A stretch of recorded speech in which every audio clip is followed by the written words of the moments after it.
আসসালামু আলাইকুম গাইস। ইসলামপুর মাঠের কাজ কমপ্লিট। সামনে কুরবানি ঈদ।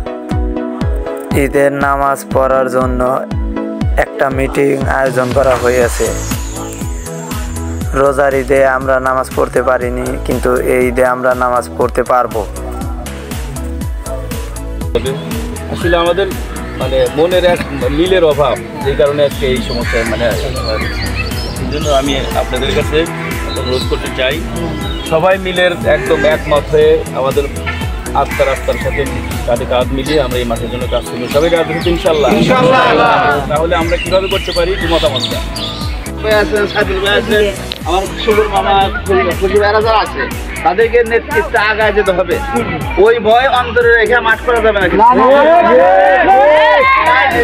ওই ভয় আসে নাই, তাছাড়া অন্য কোনো কারণ নাই। এত বড় মাঠে আসে নাই কেন? এটা ভীতি কাজ করে।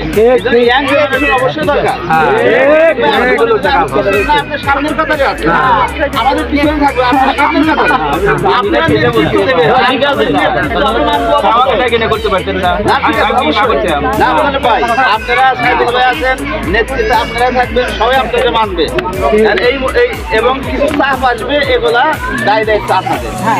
এখন দরুদ শরীফের দোয়া করবেন। মিটিং শেষে সবাই খুবই খুশি। এবার ঈদেই আমরা নামাজ পড়তে পারবো মাঠে। এতদিনে একটা সিদ্ধান্ত হলো যে আমরা ঈদগাহ মাঠে নামাজ পড়তে পারবো।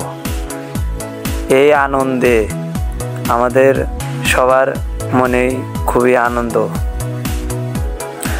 আপনারা আমাদের জন্য দোয়া করবেন যেন আমাদের মাঠটি অনেক এগিয়ে যায়।